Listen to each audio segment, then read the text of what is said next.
Hello, everyone, and welcome again to the show In Conversations at the Crossroads.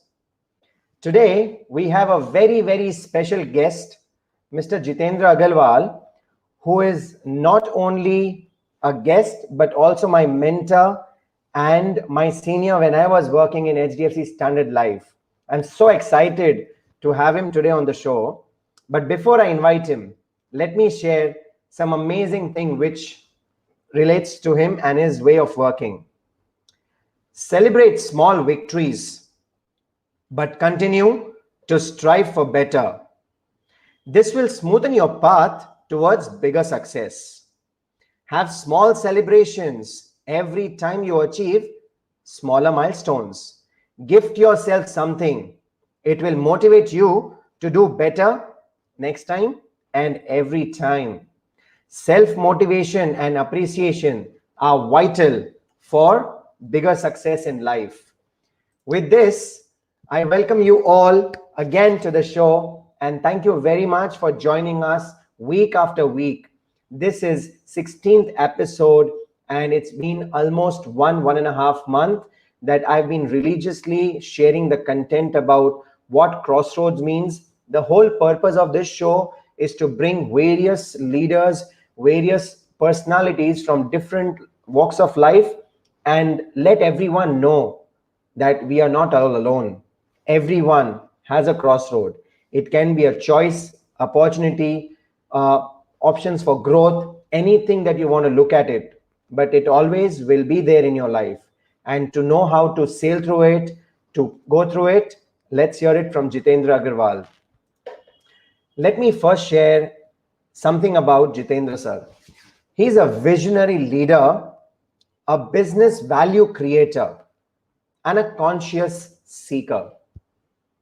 He was my senior and he's currently working as an executive vice president, business and service excellence at HDFC Standard Life, Mumbai. He has over 30 years of experience driving business excellence. I've met so many people who talk about excellence, who talk about operation excellence, process excellence, business excellence. I can vouch Jitendra sir lives business excellence in his life. The way he talks, walks, or even behaves when he's in a meeting, or he carries himself is all an example of excellence. We all knew him while we were working together as a total quality man, because not only in terms of quality, not only in terms of Lean Six Sigma, but he is also certified design thinker. He is an assessor for EFQM, Malcolm Baldrige and Business Sustainability and many other standards. His interest in innovation has established himself as a transformational change management guru, right from high tech to high touch. Everything that is required in the industry, he knows it and he's continuously seeking for further innovation. He's a passionate human being and a conscious seeker, and he helps his team members for any growth, be it personal or professional, by being a mentor, counselor, and a coach. So please put your hands together and let me welcome Jitendra Agrawal. Hi, sir. Thank you, Sagar. Really appreciate. I'm humbled. Thank you very much for joining us on the introduction. Sorry? It's my pleasure. It's my pleasure to be a part of your forum, this Chopal, which I call it the conversation on Crossword. I'm really humbled that I had this opportunity of engaging and working with you and taking this journey in terms of learning further today for something making it better. Absolutely. Every interaction with you has been a learning experience. Even participating in this session is a huge learning on various side of it. And I am excited to be a part of next 45 minutes to create a sharing of whatever is the learning which I have and mutually reciprocate further. Absolutely, sir. As a student of life. Absolutely. So before we get on to any conversation, one thing which I've always been curious about is your passion for digitalization, your passion for processes, your passion to understand people, their emotions, even without we talking about it. I mean, you've got that eye. So can you share some insights in that area? So change is something which is constant, and the change need to be brought, which need to be transformational. And in order to make that thing happen, there is no magic pen or a silver bullet. It has to be constantly thought through in terms of designing it right. And once you really create that kind of a blueprint, which is thought through on the dimensions of people and process to begin with, technology was always kept aside. Now, given last few years, the way technology is becoming a true enabler. Now, this trilogy is actually creating that kind of a change, and is helping the organization in terms of value creation. So people are those set of people who really understand the processes. They have the idea how to really change it from X to Y. Process is something which is where the actual wiring take place, and technology is what is delivering it. So I was fortunate to connect some of these dots in a more contextual way, which is relevant to the business, by following certain fundamental principles of building quality, building excellence, step by step. And rest is the story in terms of some of those value which has been created at workplaces and in people's heart. Thank you very much, sir. And thank you, Puneet, for joining us. Thank you, Jamshedji, for joining us. And thank you, Mr. Shastri, for joining us. It'll be amazing if you can share from where you're joining. And if you have questions for this amazing personality that we have on the show, most welcome. Please type it in the chat and we will pick it up from there. So, rightly said, sir. That brings me to a point. How do you connect emotional quotient when you are at such a leadership position where deliverables, when targets are more important? How do you keep a balance between them? So the path to connect hand and the head is actually a heart. So if a heart is connected, and that can be connected only through a common shared purpose, which is trustworthy, which is something irreversible, which is something making a person think that yes, this is what he was always aspiring to do that, but it is the time coming in, and that's where the teamwork takes place. So the people once get enrolled to this purpose, which is always a very difficult process, what is called in our change management called buy-in. If that is there as a first step of focus, then cementing the processes part and using the technology becomes very easy. And that's what have been happening for me. And I'm fortunate that I got the best of the peers, best of the team members, subordinates, and the greatest support from all my mentors and seniors. With their support, we could select the right kind of a projects and put the right team in a time frame to really make those kind of a value delivered. Yeah, I remember exactly working and going through the journey of the framework, working with you. I think it was AIR framework, if I remember it correctly. And you using the word that we are all catalysts for change. We are enablers, we are facilitators, and we are not like team leaders, or we are not mentors. And those words actually meant so much.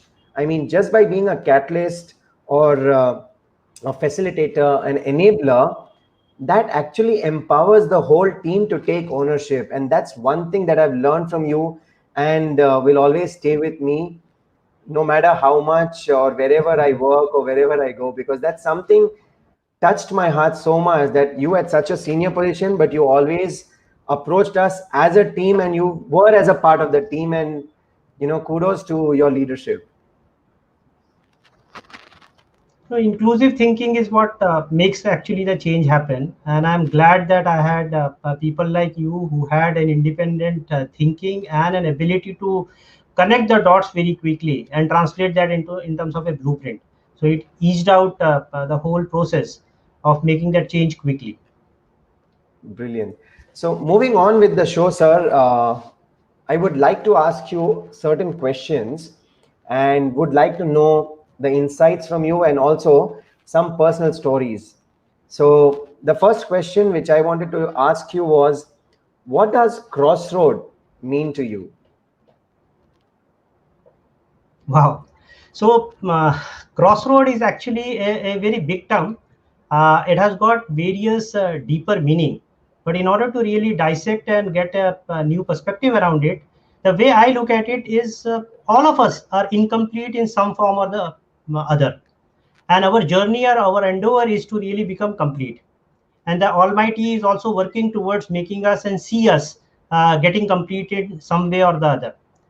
So in this journey of becoming complete, there are many lifts and shifts which happens in our life, and those crossroads are actually created by Almighty, which we really at times panic and wonder around. But those are the actual opportunities and new possibilities. If we really tap it and leverage it, it can really make our life to a completely new level of trajectory. And Yes. that's the way I really symbolize and understand the crossroad. Amazing. So this crossroad has got many deeper meaning in my perspective. As I said, one of the there are three ways by which I can actually dig on that and give a little more insights about it. Sure. The first is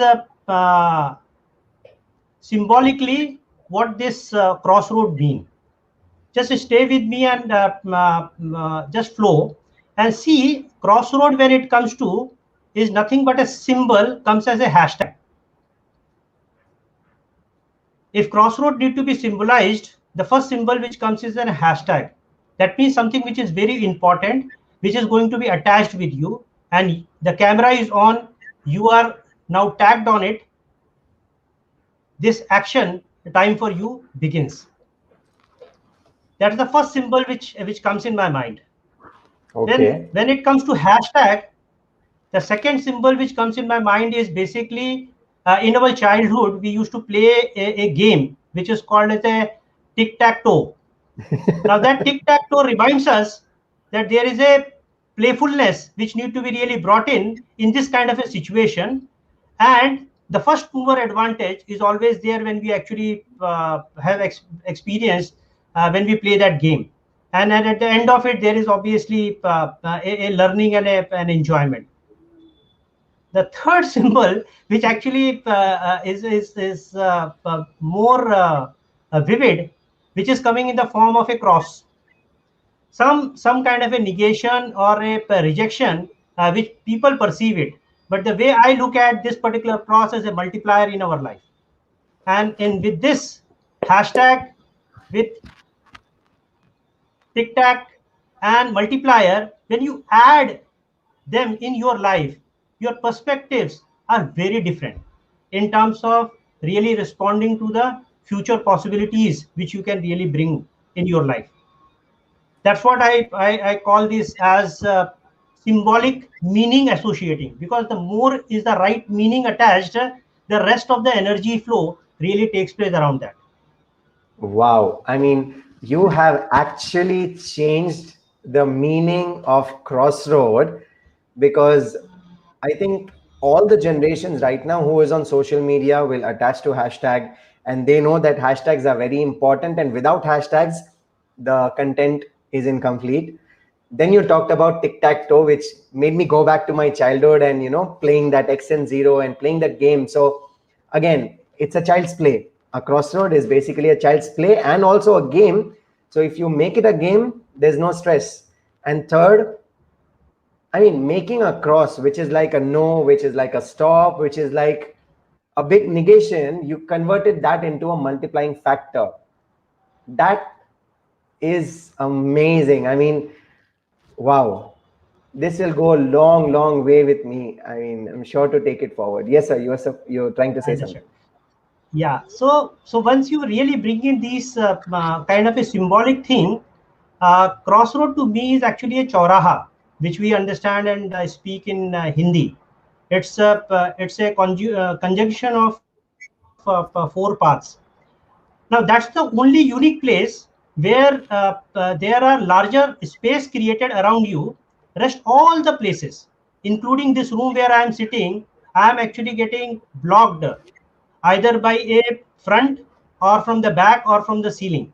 So the largest space, which is called as a 360-degree view of a possibility for me to really walk and create a journey, is only possible in Chauraha. So the crossroad is something which is an invited event in our life. Amazing. So crossroad is choice, option, and now I have four more words. It's like a hashtag, it's a game of tic-tac-toe, it's a multiplying factor, or it's an invitation that we ask people to come in our life to expand our comfort zone. Wow. That was one amazing definition of a crossroad. So that Correct. So brings me to a, sir, tell me. no, so basically, this is one dimension of looking into the crossroad. The way I further deep dive on that, the kind of a mindset which we have for crossroad is something which is important. So having got a right kind of a meaning, what next? So then we need to be having a right kind of a mindset, and it is very important because that's decide the kind of responses which we choose. So as we said, it's a crossroad. That means you are somewhere at the center, and then the light is on, and it's an action time for you. Now there are only four choices, as the crossroad actually suggests.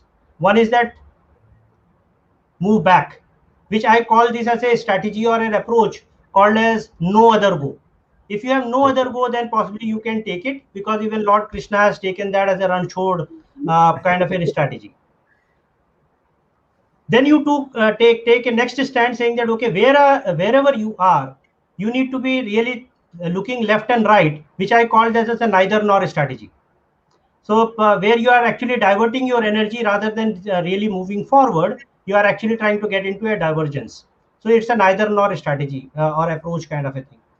The third is basically you are wanting to grow, you wanting to really move forward. It's an either or. And when you take that first step of moving forward, then it's not only just one option which comes in. There are multiple choices which are actually thrown to you, and Yes. those options, even they are need not be the right kind of a choices, because they are coming out from your past conditionings, your already guide intelligence and knowledge which are there, or maybe a fed from some of those friends, or maybe a Google is the resource for you to give you what next. So it is still not complete, which I call as a noise. So what you are actually getting is just a registry of all those things, which is a noise. In this entire noise, there is still a voice which is coming out, which is a whisper from within, which is going to give you what is right in this moment for you. And you need to Absolutely. be really listening and understanding that particular voice. And if you can really get that, you set your milestones for the next leap, which is a transformation. Absolutely. Absolutely. So having got the right meaning and the right mindset, then the next question comes in relation to crossroad, is that okay, what next? What is the kind of a option or a choice which I need to be really exercising or choosing? There I have one thought. Uh, so all the houses are always connected with a road, which is always a lane or a narrow passage, Right. right?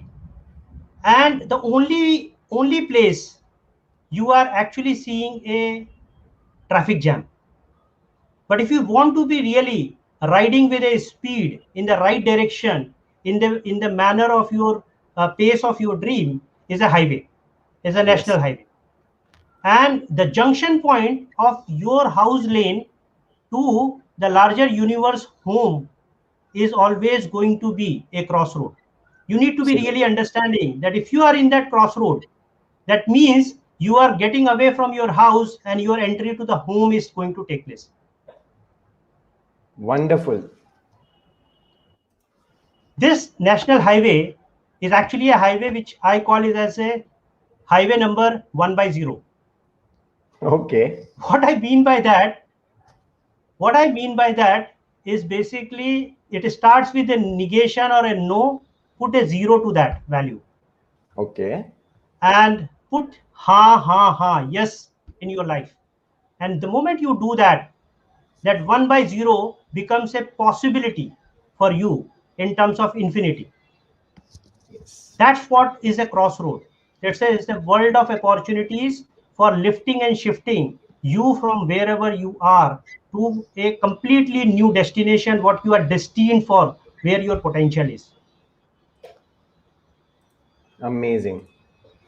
I mean, you've defined a very profound and out of the box way that we could look at it, and also given very good insights based on your experience about how we should look at it, what kind of a mindset one person should have, and having that mindset makes a lot of difference when you're at the crossroad, is because that mindset is the one key thing which gives you the right energy, the insight, and the eyesight to have the right perspectives. Because without right perspective, you're actually lost on the crossroad. Very well said, sir. Very well said. Thank you very much for that amazing insight. Now, with so many wonderful insights that you've given, I must so be thankful to you that you have coined this word crossroad, which made me think. And once I thought about it, some of these aspects came out. So thank you. no, so now that gives us an opportunity to deep dive in your life, and gives me an chance to go ahead and ask you that, with so much of profound thinking that you have, can you share one story, one journey from your life, be it personal, professional, it's choice, your choice. Share that with us, that what was that crossroad, how did you take it, and where you are on that journey of that crossroads, and share with us amazing tips that you can throw out in your journey. Sure, Sagar. So I'm again thankful that you made me go my memory lane to reflect on some of those turning point of my life.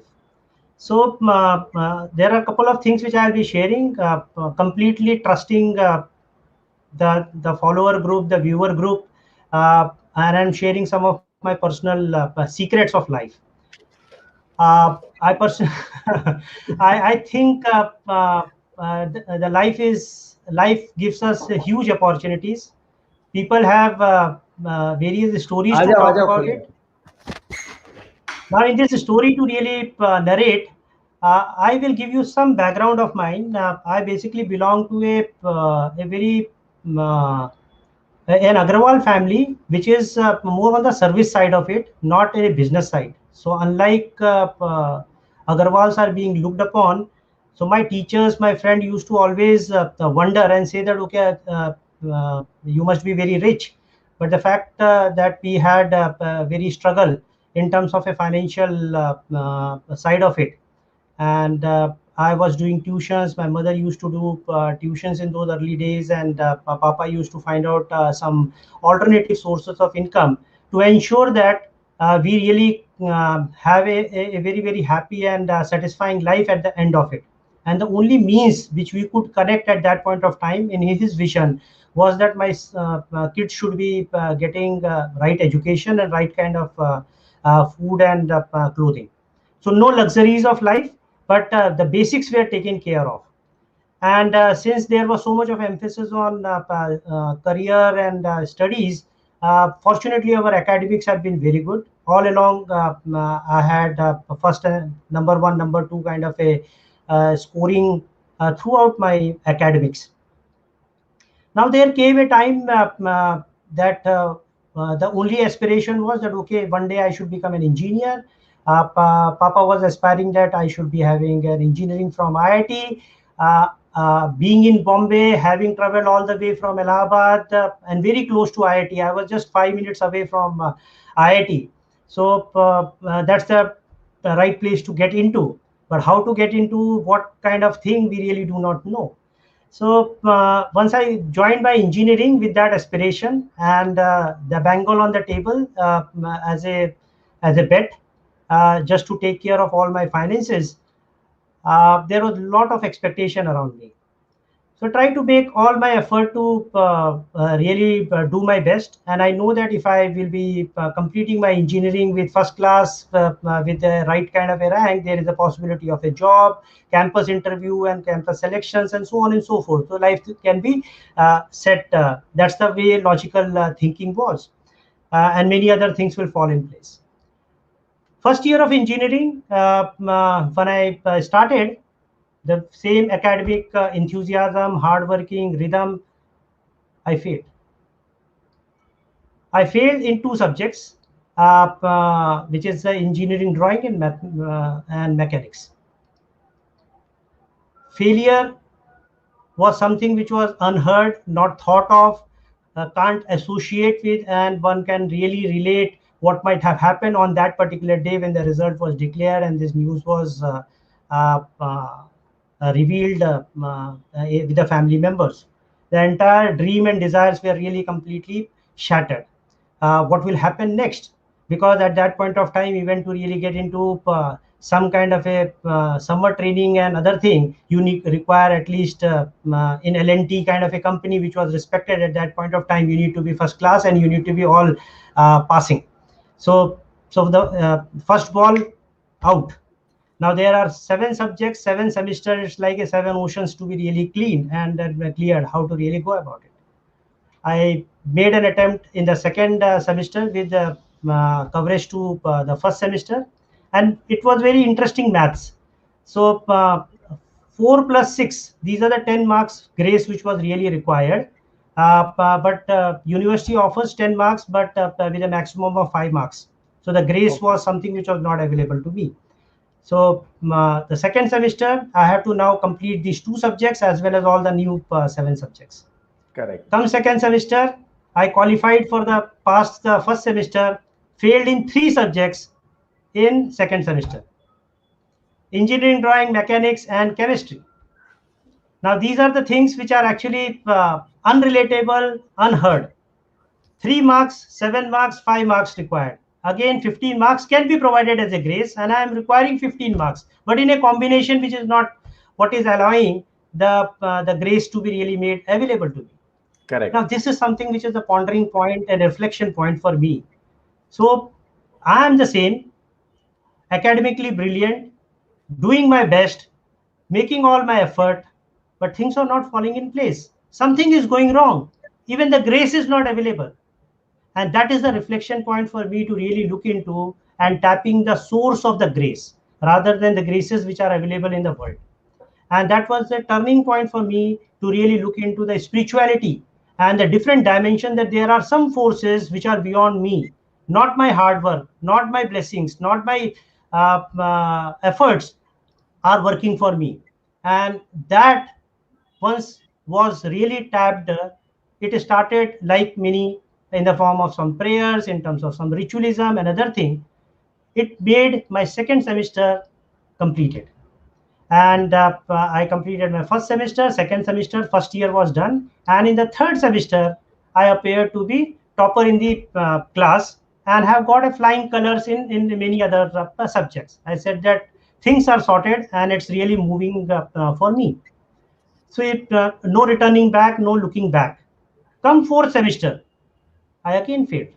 I failed in one subject with 6 marks as a grace which is required. Again, can't be provided. That means it was actually a reminder to me that it's not a quick fix. When you are signing a contract with Almighty, then it has to be a perpetual and a continuous journey.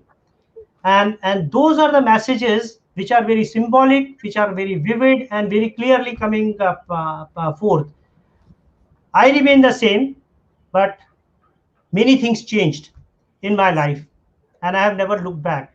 Third year, fourth year, I was among the topper in the class, in the college, in the university, got the best of the options available in terms of projects, did my MTech from IIT Bombay, and last 30 years of a corporate career. So once you take that kind of a highway and have a larger connect, then things really happen. Is the kind of a journey which happened for me. I revealed many things about myself, maybe some of my family members even may not be knowing it, but I thought that this crossroad is an important to really embrace the failure in order to really taste the real success which we always cherish and look for. Absolutely. I mean, what you have shared, sir, can connect to so many of us that failures are just part of life. Second, only when we are in trouble, only when we are failing, or only when we have that deep desire or to achieve something, or we are in problem, is when we start praying, we start remembering the Almighty. And I'm sure all of us have seen Three Idiots, and we see how the engineering students go to the mandir and ye kar dunga, ye chada dunga, and all that thing. So you made us go down that memory lane. And for everyone who's listening, even I have a confession to make after listening to you, that I flunked my chemistry, physics, and maths, which is like a bonus to the diploma students. We get it as a gift when we join the second year, because we directly join in the second year. They give us gift of 3 subjects, and those are ATKT itself, which means you have failed the 3 subjects as soon as you join the second year. And it took me actually 4 semesters to clear it, and it was a nightmare, because the final semester, the 4th one, if you don't flunk it, it's like a golden chance, and if you don't pass it, you go and you drop a year. So I mean, you reminded me of that memory lane which I went through, and really, really amazing. But how you actually went through that crossroad, how was your spiritual journey? That was something which connected me very well, because only when you're in trouble you remember God, but you start remembering God or the power or the Almighty even when you're happy. Life always remains amazing. It's blissful experience, happiness, and everything is just superb. So while we are Fully talking agree. that, sure, sir. I So fully while agree with you. Sure, thank you. So while we agree on those points and we dwell on those, I'm sure one of the key learning that you shared with us was spiritual, but what was the key learning that you would like to share with the listeners from your journey of life, whatever you've learned till now, and what is that key message that you want us to know? Sure. So, in fact, this crossroad journey, when I was reflecting, there are a couple of learnings which came out. The first learning which came is more from leave your comfort and your confront. Now, what I mean by comfort and confront, comfort is something having got into the engineering. Many of us believe that now we can always be there. Anyway, we will come out from here. So some of those orientation towards study is slightly different in terms of applying yourself in spite knowing many things, but trying to really practice it and sincerely apply yourself is an opportunity. And when this kind of a situation comes in, why it's happening to me, there must be something wrong. Maybe I need to be really putting my paper for a re-evaluation.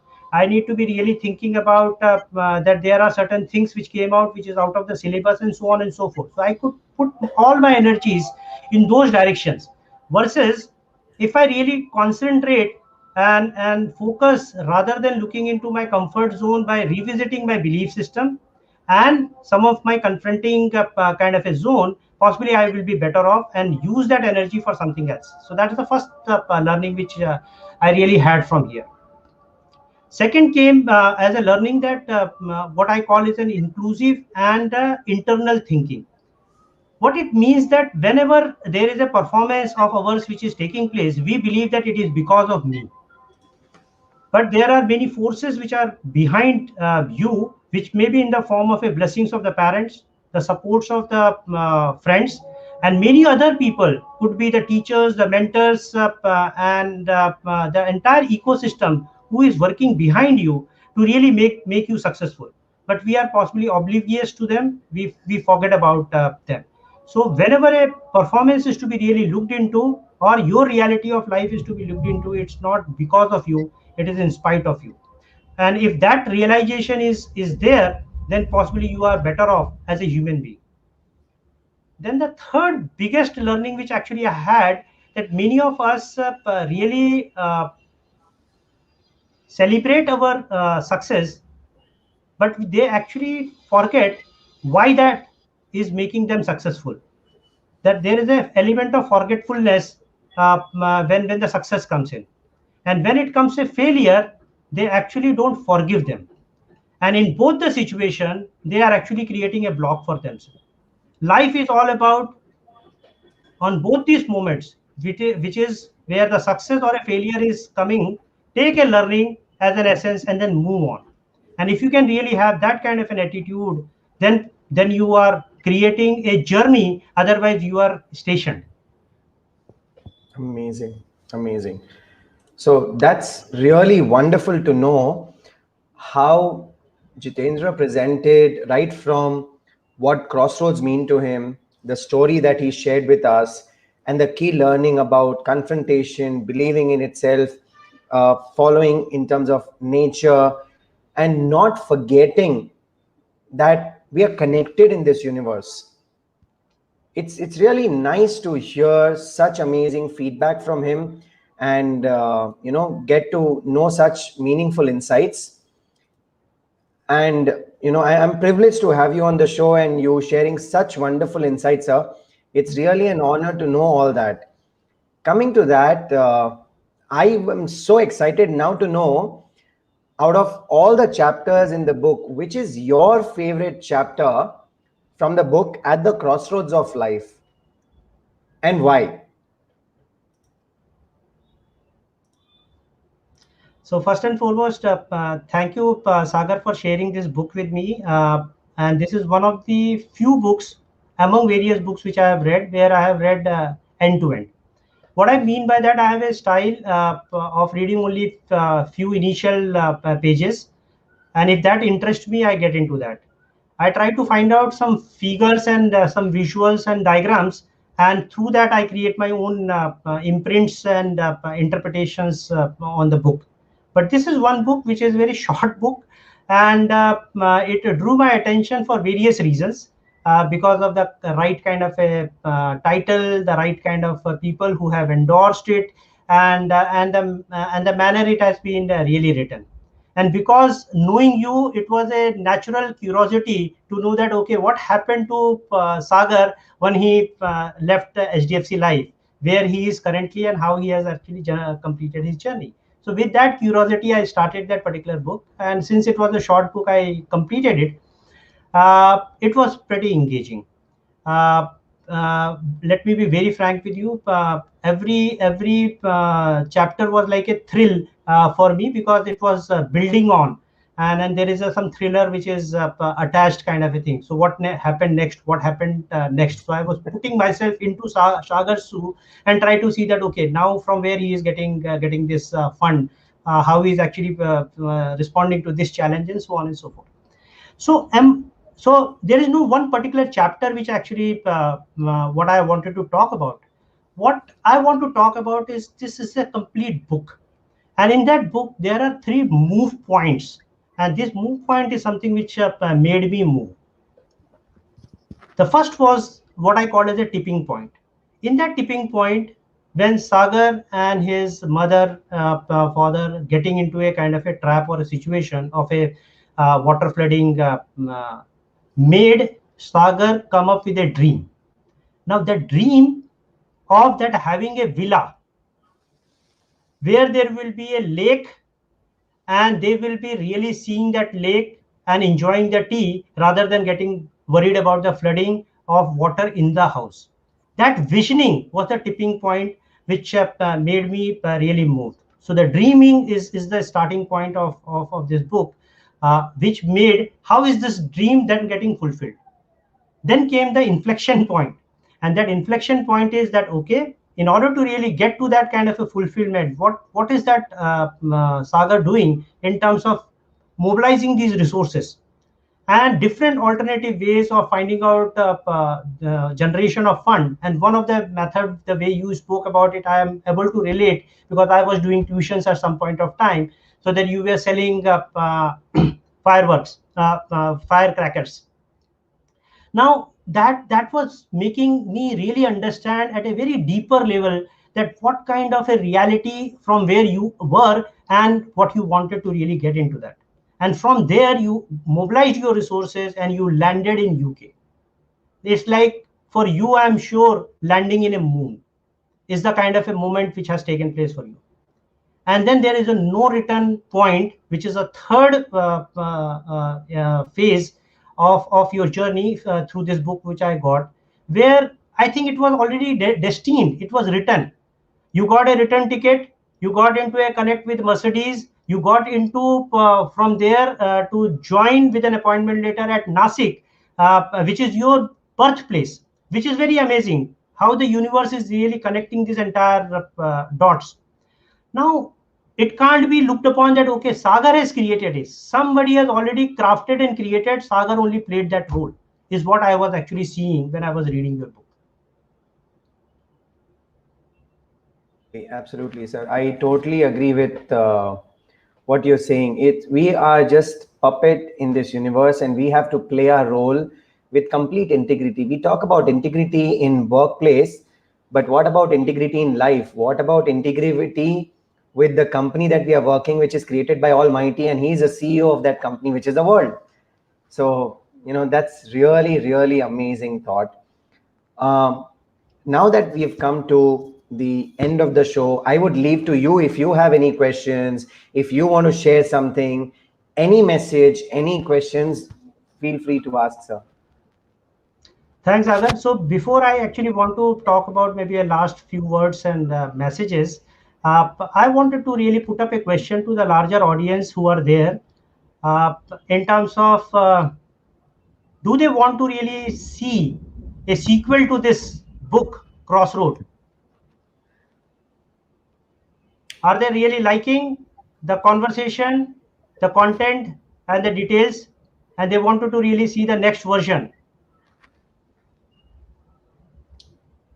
Yeah, Maybe so if you have comments, please share it in the chat box, and we'll try to pull it up.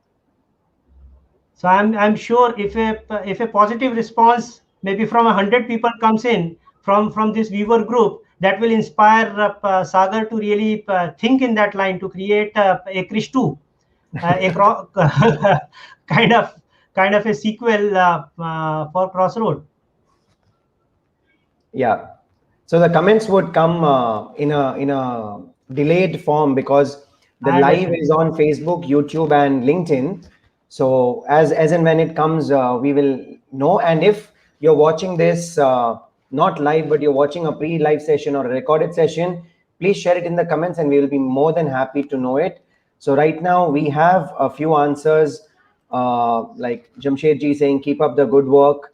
Mansi, my wife, is saying yes, she definitely wants to have it, and we'll be waiting for more comments up. Yes, sir. Please go on. Sure, I'm sure there will be more fan groups which will be following, and they will be looking for what next. So I just wanted to be really part of this entire journey and engagement with you. And if I can be of any help, any use to be a part of a co-authoring of this next version, I'll be more than happy. So count on me and then be a part of a larger engagement. Absolutely no problem. So I think, yes, Sagar, go ahead. No, I was saying absolutely it'll be an amazing thing to, again connect with you and have some amazing creation coming out of it. So definitely a game on. And now with that, it brings me to ask you any parting comments, any parting advices to our listeners, anything that you want to share with the world, or what is next coming from you, or what are your next plans for the future life? Okay, so there are multiple questions, and it is pretty vast from that. So it's not a parting; it is actually creating a larger need for a party to really answer all those questions. Let me possibly summarize very quickly what we spoke about it, and maybe put up in some kind of a strong punches for us to really understand. So whenever there is a law of life happens, so whenever there is a law, LOW of life happens, the only way to really succeed is flow, FLOW, with a belief that the force is with you, that the force is with you, and it will actually make you move from your current low, and it will, the presence of, the very presence of that F, that force, is going to give you a confidence, it will give you energy, it will give you direction, and it will ride you from the current level to something which is certainly better and bigger for you. The second message which possibly could be looked upon is that the camera is on. I spoke about it, and you are on spot. The only thing for you is to act. The only way you can really act is you need to be really creating a appreciation. You need to be conscious about it, and you need to become trustworthy. Now, this is the only act which you can have for yourself. The rest of the act will actually come from Almighty in the form of something which is awesome, which is creative and transformational. Believe on that. You become a trustworthy. Trust it. It is going to happen for you. Wow. And in this entire journey of Crossroad, suno sabki, karo apne dil ki. Your dil will tell you what exactly is required to be done. Lovely. Thank you very much, sir. And as a ritual during the show, I make this request to all our listeners, even now while in live or later, that please do collective prayers. Sit with your family in the evening, afternoon, day, whenever you're together. Do a prayer for 2 minutes and let that prayer go out in the universe for everyone who needs healing. The power of collective prayer is enormous. And just by spending 2 minutes of your time, it will give out a lot of positive energy in the universe. And it will also give you an opportunity to contribute, because all of us are not frontline workers, all of us are not COVID warriors, but by just sharing those 2 minutes from your life and letting that prayer go out in the universe as a collective prayer will make a lot of difference. To all my listeners and viewers, please do a collective prayer with your family and let it go out in the universe to anybody who needs it. With this, thank you very much for joining us. Thank you, Jitendra sir, for being on the show. It was absolutely an amazing conversation. So much insightful, so much of visual impact that you gave us. It was a phenomenal journey of this show. Thank you very much. Thank you, Sagar. I'm really delighted to be a part of this entire show, and I enjoyed this entire conversation for all the pre-conversation which we had. And I'm really thankful to all my viewers, my friends, colleagues who are there in this particular session, listening live or would be there listening at a later date. And all those followers and well-wishers which you are bringing onto the table, I just extend the gratitude as well as the handshake of friendship for future engagement. Thank you very much and looking forward to everyone. So stay tuned and I'll be right back with another amazing episode of In Conversations at Crossroad. If you want to know what 15 episodes were all about, you can always tune into my YouTube channel and take a look. Thank you very much. Take care. Stay safe.